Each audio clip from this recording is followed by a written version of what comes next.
El libro del profeta Isaías en el capítulo 6, versículo 1 al versículo 7, dice así. Muy conocido el pasaje por el pueblo cristiano. Isaías 6 dice: en el año que murió el rey Usías, vi yo al Señor sentado en un trono alto y sublime, y sus faldas llenaban el templo. Por encima de él había serafines, cada uno tenía 6 alas, con 2 cubrían sus rostros, con 2 cubrían sus pies y con 2 volaban. Y el uno al otro daba voces diciendo: Santo, Santo, Santo, Jehová de los ejércitos, toda la tierra está llena de su gloria. Y los quiciales de las puertas se estremecieron con la voz del que clamaba, y la casa se llenó de humo. Entonces dije: ay de mí, que soy muerto, porque siendo hombre inmundo de labios y habitando en medio de un pueblo que tiene labios inmundos, han visto mis ojos al Rey Jehová de los ejércitos. Y voló hacia mí uno de los serafines, teniendo en su mano un carbón encendido, tomando del altar con unas tenazas y tocando sobre mi boca, dijo: he aquí que esto tocó tus labios, y es quitada tu culpa y es limpio tu pecado. ¿Por qué le puse como título una cuestión de perspectiva? Porque se ha mencionado y ha sido tema de debate por mucho tiempo el punto de vista. No, y hoy planteamos un principio de las Escrituras y alguien te dice: pero ese es tu punto de vista.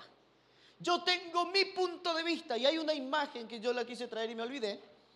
En las redes dando vuelta de 2 personas. Uno está de un lado de un 6 y el otro está del otro lado. Yo creo que la mayoría vio. Y uno dice 6 y el otro dice 9. Entonces el mensaje es: depende del lado que estás o la perspectiva que tengas, es lo que realmente es. Y yo me admiro de ver al pueblo cristiano usando ese principio, porque compartía con algunos hermanos y algunos pastores inclusive, y le decía que aquí el punto es el siguiente: no es la posición en la que usted se encuentre, porque esa tentativa de libre comprensión no es así en las Escrituras. Porque cuando cuando una persona me dijo: no, eso es una cuestión de mirar, no. Porque yo creo que si vos le agarrás al autor de esa obra, el autor de esa obra te va a decir si lo que él quiso hacer fue un 6 o fue un 9. Y allí no vale tu opinión de que si es un 6, allí vale lo que él dijo que era. Él creó eso con una finalidad. Cuando Dios establece los principios de la palabra, no es cuestión de libre interpretación personal. Tenemos que ir a la fuente, a la inspiración, al autor, como dice la Biblia, al autor y consumador de nuestra fe, para que establezca el por qué. Eso está determinado desde ese punto de vista. Entonces, yo les decía a los hermanos en el discipulado estos días atrás, no me acuerdo si era acá o dónde, a mí me encantaría haber sido yo el que puse las leyes, pero no fui yo. Apenas somos comunicadores de una verdad de las Escrituras que ni a nosotros a veces los predicadores nos gustan. Pero tenemos que ver cuál es la idea original de Dios cuando estableció sus diseños. Porque nada, absolutamente nada, está librado al azar. Todo tiene un propósito establecido. Todo en Cristo tiene una razón de ser, y sobre todas las cosas tiene una perspectiva divina. Y sobre eso vamos a hablar en esta noche. Por eso les titulé cuestión de perspectiva, porque vamos a hablar acerca de la perspectiva de Dios de Isaías capítulo 6. Número 1, el versículo dice: en el año que el rey Usías se murió. La importancia de los años y los reyes, los gobernantes. Usías en la historia es un rey muy destacado, es una persona de Israel, pero se muere. Cada vez que nosotros miramos en la historia de la palabra de Dios, nosotros nos vamos a dar cuenta que los tiempos, los gobiernos y las edades para Dios han sido importantes. Porque te encuentras, por ejemplo, en cada una de las expresiones de los profetas, en todos los profetas, pero básicamente en el libro de los Reyes más recurrentemente dice, en el año tanto, del gobierno tanto, a los 10 días del mes tanto, siendo fulano de tal el rey, ocurrió tal cosa. Y Dios se movió en medio de esos tiempos con gobiernos, con reyes. Y dentro de las Escrituras, si hay algo que es importante y digno de destacar, es la observación de los tiempos, de lo que está ocurriendo en el entorno. Febrero 17 del año 2014, nosotros salíamos de nuestra ciudad, nos despedíamos de nuestra casa en la ciudad de Oberá y llegábamos a Puerto Iguazú. En aquel año gobernaba un señor de apellido Sánchez. En aquel año había un gobierno en el país de Argentina, había un gobierno en la provincia. Todo eso fue determinante. ¿Por qué? Porque fue un año de cambios, fue un año de cambios provinciales, fue un año de cambios nacionales. También lo fue para la iglesia de Villanueva, Puerto Iguazú, porque fue importante aquel tiempo, aquel gobierno, aquellas circunstancias, porque Dios se estaba moviendo en medio de ellos. En el año que esta persona, Usías, murió, rey, trono, gobierno, fue un tiempo de cambios. ¿Qué quiero decirte con este primer principio? Que todo, y aunque todo eso es pasajero, que quiere enseñarnos Dios a través de ello. El libro del profeta Daniel, en el capítulo 2, el versículo 20, el profeta Daniel le dice lo siguiente al rey. Y Daniel habló y dijo: sea bendito el nombre del Dios de los siglos, de siglos en siglos, porque suyos son el poder y la sabiduría. Él muda los tiempos y las edades. Él quita los reyes y pone los reyes. Da la sabiduría a los sabios y la ciencia a los entendidos. Él revela lo profundo y lo escondido. Conoce lo que está en tiniebla y con él mora la luz. ¿Por qué cito al profeta Daniel? Porque en la historia de las Escrituras, Daniel fue el más entendido en los tiempos y nadie mejor que él para declarar esta palabra que le establece ahora, que a Dios, que para Dios no tiene influencia alguna el gobierno, el poder, porque si es necesario quitarlo de escena, Dios lo va a quitar. El profeta Daniel en esta declaración está diciendo: tú eres el Dios, el que saca los reyes y el que pone los reyes. Tú eres inclusive el que mudas los tiempos y las edades. Yo no sé cuál es el tiempo que estamos atravesando o que cada uno de los que aquí presentes está atravesando, pero desde la perspectiva de Dios, aún llegando a fin de año, Dios puede decir: este es el comienzo de tu tiempo, este es el comienzo de tu año, porque yo soy el que mudo los tiempos, yo soy el que opero en medio de las circunstancias para revertir cualquier diagnóstico. No se trata de nuestra perspectiva, porque si fuese por nosotros, ya hemos largado en piloto automático el año allá por octubre. Pero cuando Dios está en el asunto, cuando se observa desde las Escrituras, estos días en el discipulado compartíamos Éxodo capítulo 12, cuando el Señor interviene liberando a la nación de Israel de 420 años de esclavitud. A la medianoche dice que el pueblo es liberado del pueblo de Egipto.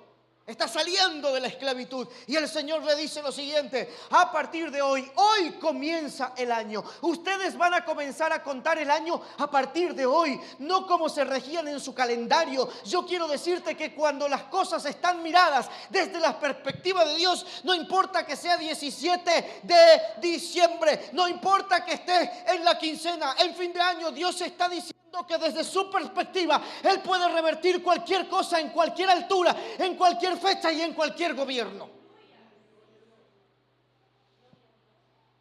Una vieja canción dice lo siguiente, muy antigua: tronos y coronas pueden perecer, de Jesús la iglesia fiel habrá de ser. Tronos y coronas pueden perecer, pero de Jesús la iglesia fiel habrá de ser. No nos detienen los tiempos, no nos detienen los gobiernos, no nos detienen las perspectivas humanas que están diciendo: no, ya hay que largar para el año que viene. Hay cosas que Dios va a sorprendernos todavía en este año. Dios va a darnos algo este año todavía. No bajes la guardia. Esa es la perspectiva de Dios. En el año en que, note por favor el siguiente detalle que es no poco importante, porque el profeta Isaías está diciendo, Usías era un rey importante, Usías era un rey de influencia, y ya le voy a decir por qué. Pero él está diciendo que en el año que ese rey se murió, recién allí, dice el profeta, yo vi a Dios. En el año que se murió Usías, yo me pregunto, ¿acaso hay algo que tiene que morir en nuestra vida para que podamos ver la manifestación de Dios desde su trono de gloria y de justicia?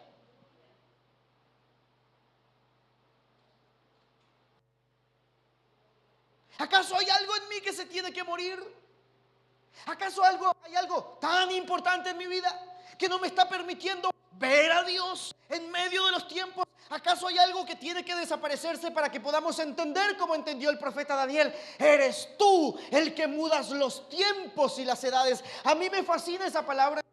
Tú eres el que mudas los tiempos. Me encanta. ¿Por qué? Porque a veces estamos atravesando momentos y tiempos difíciles, y cuando nosotros reconocemos la soberanía y el gobierno de Dios, nosotros entendemos que Dios puede mudar ese tiempo en cualquier momento. Dice, en el año que se murió, el sabio Salomón expresa que hay un tiempo para cada cosa. Eclesiastés 3. Todos los cristianos lo conocemos. Hay tiempo para nacer, hay tiempo para morir, hay tiempo para juntar, hay tiempo para desparramar. Y hay uno de los textos ahí, en Eclesiastés 3:3, dice, hay un tiempo de matar y hay un tiempo de curar. Hay un tiempo de destruir y hay un tiempo de edificar. Y yo cuando leo esto digo, caramba, hay un tiempo para matar. Esto está, ¿cómo que matar, pastor?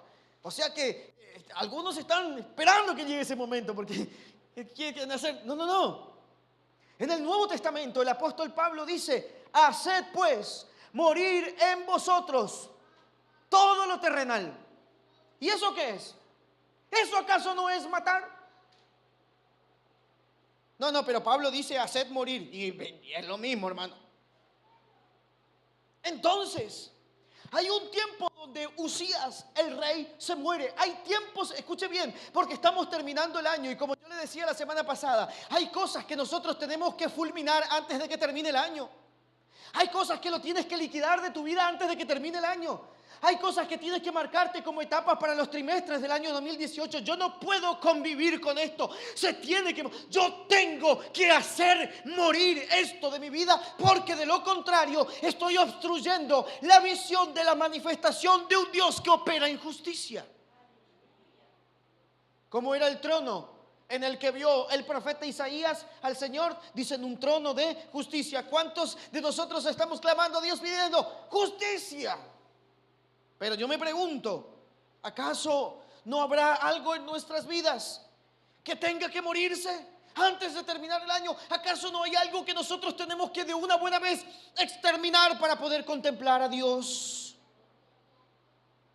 Todo lo que nos ata a una vida de estadísticas terrenales tiene que morir si es que queremos disfrutar la visión de un Dios en su trono alto y sublime.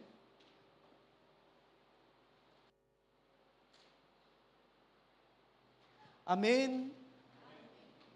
Yo no sé usted, pero yo tengo cosas que tengo que hacer morir en mi vida. Parece que usted no, pero pues yo sí. 2. A pesar de los cambios de gobiernos y de poderes, Dios, diga conmigo, sigue sentado en su trono. Diga conmigo, Dios sigue sentado en su trono. Yo quiero que no te olvides de esta palabra. Yo quiero que no te olvides de que Dios sigue sentado en su trono. Dios no ha dejado de ser Dios. Dios no ha dejado de tener autoridad. Dios no ha dejado de tener poder. Efesios capítulo 1, versículo 20, resumiendo la historia.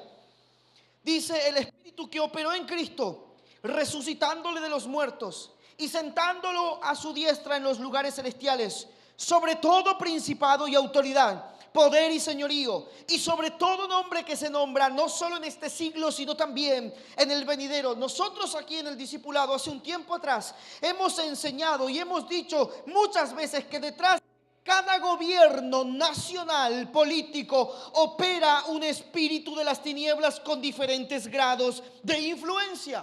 Todos lo sabemos. Pero ese conocimiento nos ha ayudado a ser más directo en relación a nuestra intercesión y a nuestra oración, pero nunca debió subyugarnos a creer que por eso Dios no ha podido manifestarse en plenitud. Te lo digo otra vez. Todos sabemos que detrás de cada gobierno político hay un espíritu espiritual, valga la redundancia, que gobierna. Del mal era, no espíritu espiritual. Un espíritu del mal. Pero ese conocimiento debe direccionarnos a una vida de intercesión por nuestro país, a una vida de clamor por nuestra ciudad, pero nunca a creer que porque sabemos que hay un espíritu del mal gobernando detrás de los poderes políticos, decir, no, y es que Dios no opera en mi ciudad porque aquí está operando tal cosa. Imposible, porque el texto dice que Dios lo puso sobre todo principado y autoridad, poder y señorío y sobre todo nombre que se nombra. Ese es nuestro Dios. Apláudale si lo va a hacer.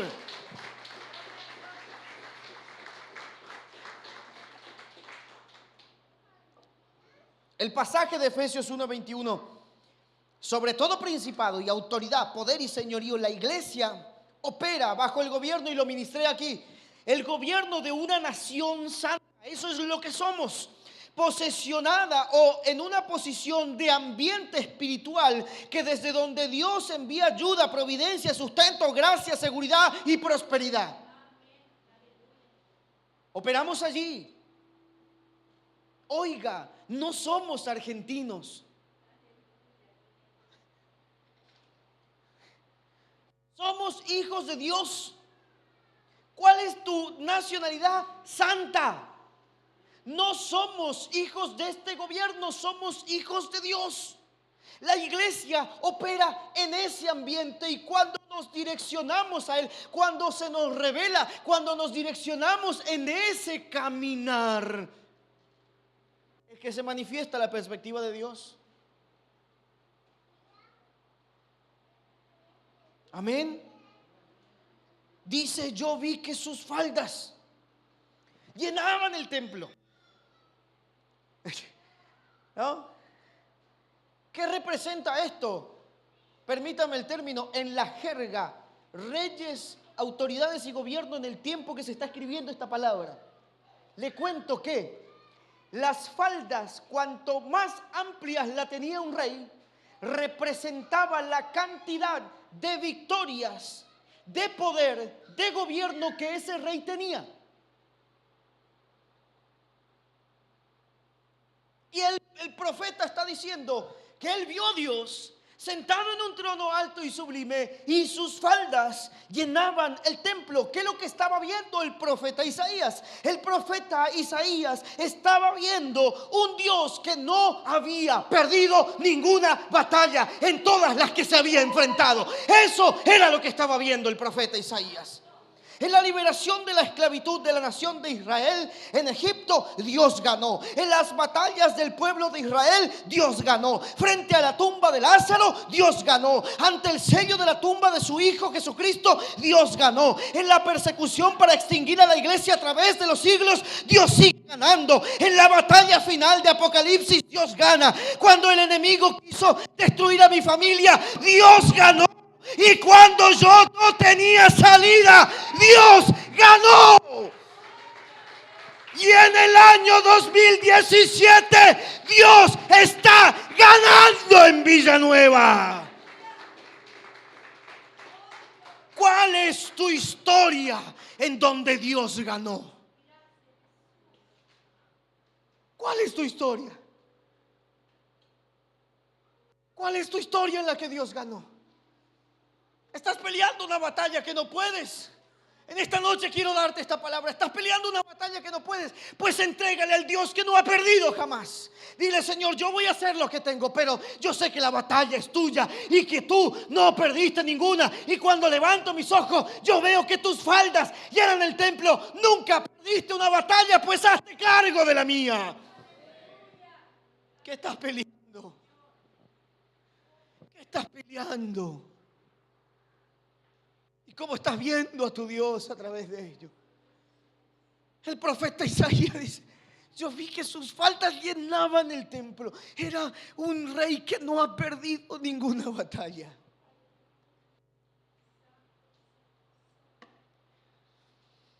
Ese es mi Dios. Ese es mi Dios.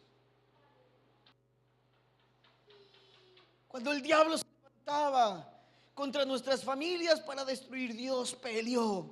¿Y sabe qué? Ganó.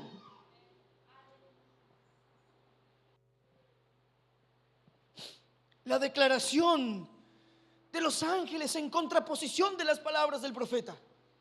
¿Qué decían los ángeles? Santo, santo, Jehová Dios de los ejércitos, toda la tierra está llena de su gloria. ¿Qué dijo Isaías? ¿Qué dijo Isaías? Yo inmundo de labios y el pueblo inmundo de labios. Pero los ángeles, ¿qué estaban diciendo? Toda la tierra está llena de tu gloria. ¿Cuál ha sido nuestra declaración todos estos años sobre nuestra ciudad? Y me incluyo. ¿Cuál ha sido nuestra declaración sobre nuestra ciudad, Puerto Iguazú? Ciudad que vinimos a cargar en nuestro corazón. Pero no nos gusta. Y esta ciudad, y la opresión, y el diablo, y la inmundicia, y los pecados. Y el cielo está diciendo: Puerto Iguazú está lleno de mi gloria. Otra vez te voy a repetir el mismo texto, Efesios capítulo 1, verso 21. Sobre todo principado, autoridad, poder y señorío, y sobre todo nombre que se nombra, no solo en este siglo, sino también en el venidero. Yo te pregunto, ¿qué vale más, nuestra opinión, nuestra estadística, nuestro plan o la opinión de Dios? ¿Qué vale más? Yo te pregunto, ¿qué está diciendo Dios de la circunstancia que estás atravesando? ¿Qué está diciendo el cielo?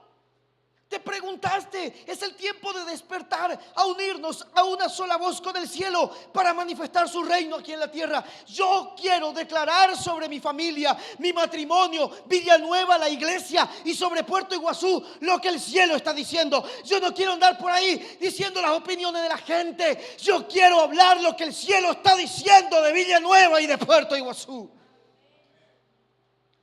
El cielo está diciendo: la tierra está llena de su gloria. ¿Qué está diciendo el cielo de tu situación? ¿Qué está diciendo el cielo de tu familia? ¿Qué está diciendo el cielo de Puerto Iguazú? Yo quiero resumir con la expresión de Pablo en los Efesios: yo soy el Dios que está sobre todo principado, sobre toda autoridad, y yo soy el que sigo ejerciendo gobierno.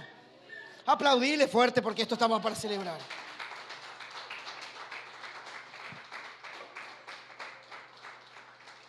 Toda la tierra está llena de tu gloria. Eso era lo que el cielo decía. Y Isaías estaba diciendo: todos estos pecadores inmundos de labios como yo. Y el cielo estaba diciendo otra cosa. Escuche bien. El cielo no puede invadir la tierra así por los canales que tiene que manifestarse. Están hablando el mismo idioma que la ciudad. Yo tengo un sueño y se los he dicho siempre a los hermanos de esta casa. Todo el mundo dice, pero Iguazú es esto, Iguazú es lo otro. Yo digo, yo cargo con una ambición celestial desde que llegué. Que sigan hablando, pero que en algún momento digan: pero allá en el barrio Villanueva, a 4 cuadras del Hito Tres Fronteras, hay una familia, hay una iglesia que no sé cómo ha logrado, pero la gente de ese lugar es tan diferente a todo Puerto Iguazú, a toda la nación. Esa gente se extraña porque carga un ambiente diferente de gloria de Dios. Se los transmito por ahí, a usted le sirve de algo esta declaración. Y por último, nuestro pecado nunca afectará la gloria de Dios, pero su manifestación siempre va a afectar nuestra vida de pecado. Isaías 6:6. Y voló hacia mí uno de los serafines, teniendo en su mano un carbón encendido tomado del altar con unas tenazas, y tocando con él sobre mi boca dijo: he aquí que esto tocó tus labios, y es quitada tu culpa y es limpiado tu pecado. Isaías había profetizado en el capítulo 1, 2, 3, 4, 5, profiriendo: ay para el gobierno, ay para esto, ay para nosotros. Y cuando llegó en el capítulo 6, ay para mí también. Hemos creído que nuestro pecado, que nuestro error va a afectar la gloria de Dios. Qué equivocados que estábamos. Jamás nuestro pecado afectará a Dios, pero Dios va a afectar nuestra vida de pecados. Para bien.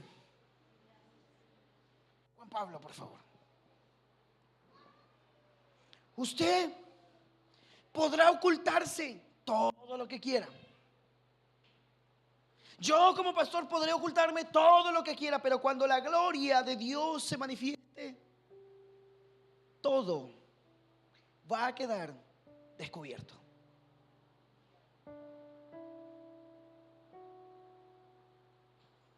Todo. Todo va a salir a la luz. ¿Para hacerte pasar vergüenza? No. Porque los ángeles no salieron por allí a tocar trompetas de la confesión de pecado de Isaías, sino que obró en un trato personal muy particular. El ángel vuela, toma una brasa encendida, un carbón, se acercó al profeta y dijo: mira, esto quitó tu culpa y tu pecado. Mira en qué condición estaba el profeta.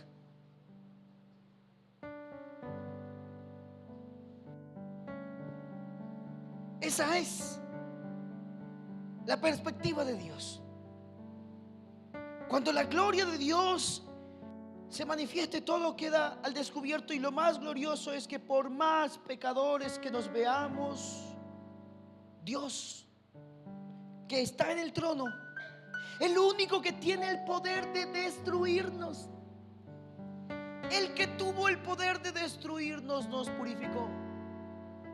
El que tuvo el poder, o el que tiene el poder de desviar su mirada, no lo hace. Nos abraza, nos limpia, nos purifica, te santifica y te establece.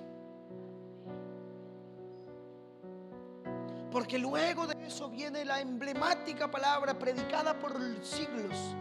Y luego de esto oí una voz que decía: ¿a quién enviaré y quién irá por nosotros? Y el profeta que vio a Dios después de la muerte del rey, el profeta que fue expuesto en su pecado y purificado, levanta su mano y dice: heme aquí, envíame a mí. Póngase de pie, por favor. Amados, este es Dios. No está limitado por el gobierno ni por gobernantes de turno. Él permanece en su trono, Él es inmovible, y esa gracia quiere ser derramada sobre tu vida y sobre tu familia. Él no ha perdido batallas. Yo te puedo asegurar en esta noche que la batalla contigo y con los tuyos Él tampoco va a perder. ¿Lo puedes creer? La visión que Dios tiene de mis circunstancias, esa es la que verdaderamente importa. Iguazú está lleno de la gloria de Dios. No dijiste amén. Iguazú está lleno de la gloria de Dios. Otra vez. Iguazú está lleno de la gloria de Dios.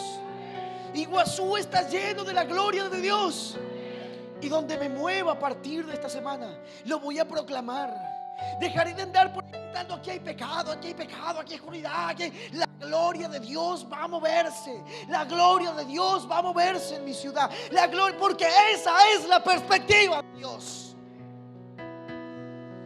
Y cuando yo sea purificado como el profeta Isaías, y cuando el Señor pregunte: ¿y a quién enviaré? yo como en esta noche voy a decir: heme aquí, envíame a mí, Señor, a mi ciudad, a esta maravillosa ciudad de Puerto Iguazú, que hoy declaras que está lleno de la gloria de Dios, porque hoy entiendo que mi pecado jamás afectará tu gloria, pero yo sí seré afectado por el toque poderoso de tu mano. Inclina tu rostro, por favor. Yo quiero orar en esta noche por gente que está peleando batallas. Yo quiero decirte que sus faldas todavía llenan el templo. Puedes verlo de esa manera. Puedes ver a Dios como un Dios que no está dispuesto a perder la batalla que estás peleando. Puedes ver a Dios así. Aquí es la cuestión de que veas a Dios tal como Él es: un Dios de justicia que no pierde batallas, un Dios de justicia que no pierde batallas, un Dios de justicia que se manifiesta, un Dios de justicia que te perdona, un Dios de justicia que te purifica, un Dios de justicia que te posiciona en el lugar correcto para el cumplimiento de sus propósitos. ¿Quieres venir al frente? Quiero orar por alguien, pero tiene que ser ya, porque quiero orar ya, quiero orar ya, quiero orar ya. Maravilloso Dios.